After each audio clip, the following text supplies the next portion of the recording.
bukas pa yung daan dito ng bagyo.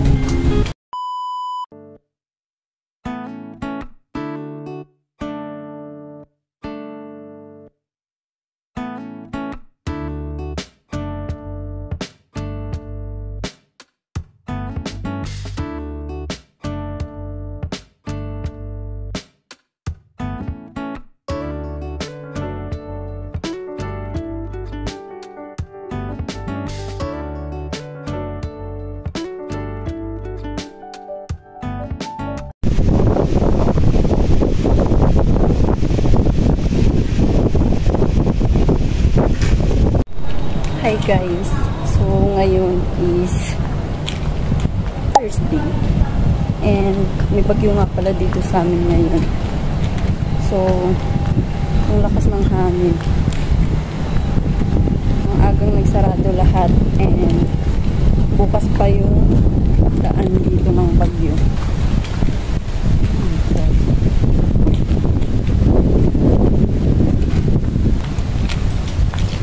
So yung bagyong Enteng, yun yung bagyo na papasok sa amin dito ngayon. So hindi ko in-expect na malakas yung hangin ngayon. Actually wala pang ulan. Ayan.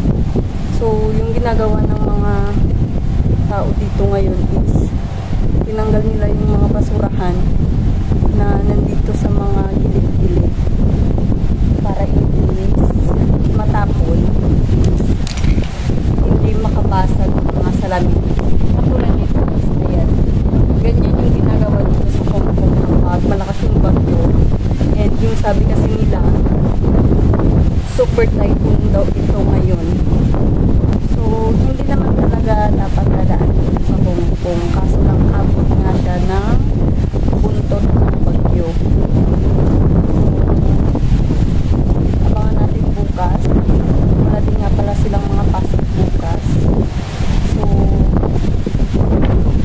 tingnan nyo guys. Kita ko sa inyo.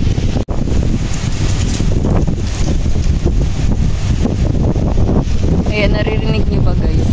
Sobrang takas ng hangin. Ayan.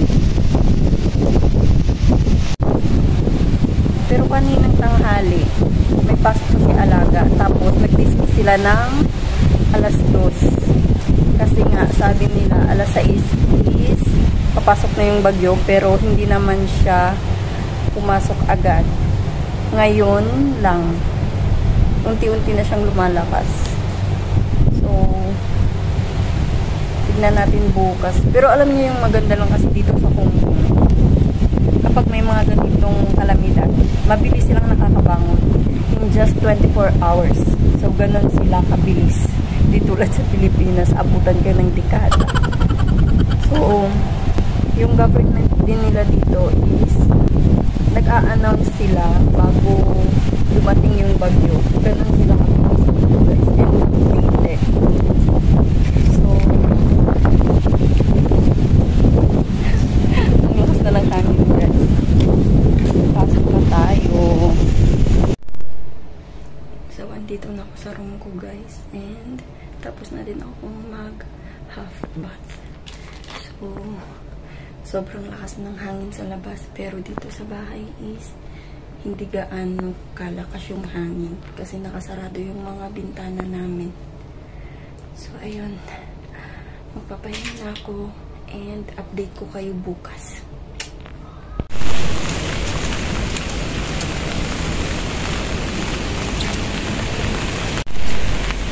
Ayan guys, grabe yung ulap dito. So, punta akong market ngayon.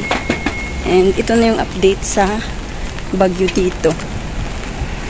Actually, kaninang umaga, walang masyadong ulan. Kaya nga, bumalik sa trabaho si among lalaki. And ngayong hapon, nag-umpisa ng umulan ulit. Pero binaba na sa signal number 3 yung signal dito. And di ko alam kung tutuloy-tuloy ito hanggang Sunday. Punta nga pala akong market ngayon, bibili akong luya tsaka yung para sa lunch namin bukas. Hala guys, Lumakas yung ulan. 4:30 na nga pala ng hapon. And kaming tatlo lang dun sa bahay. Sa pagmamadali ko, yung pangloob na tsinelas pa yung nasuot ko. Ayan. So, medyo malakas na din yung hangin. Pero hindi siya katulad kagabi na grabe yung hangin. Ngayon lang umulan.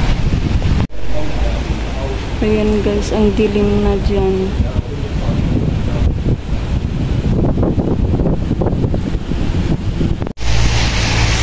Bibili ako ng luya ngayon kasi may pinapalutong soup si babae. Pero sweet siya. Lutuin natin. Ayan, bagyo pa mo. Daming clothes na ano.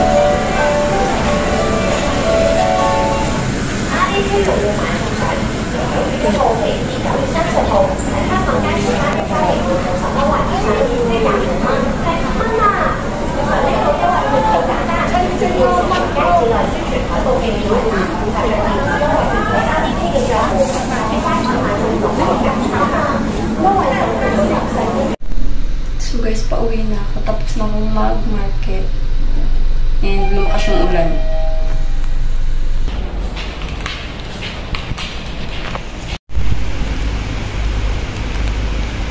Yan, malakas yung hangin guys. Pero hindi siya ganun kalakas. Di tulad kagabi. Ayan. Yan, ang baba ng ulap.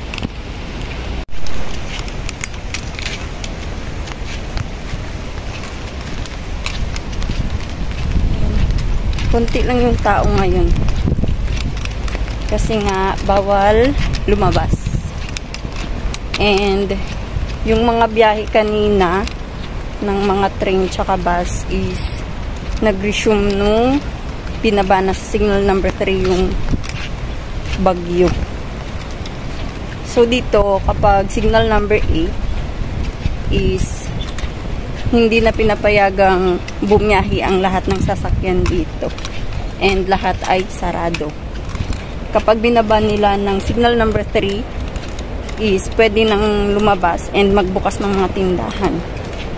And kailangan pumasok ng mga empleyado. So ganun dito kadisiplinado ang mga tao.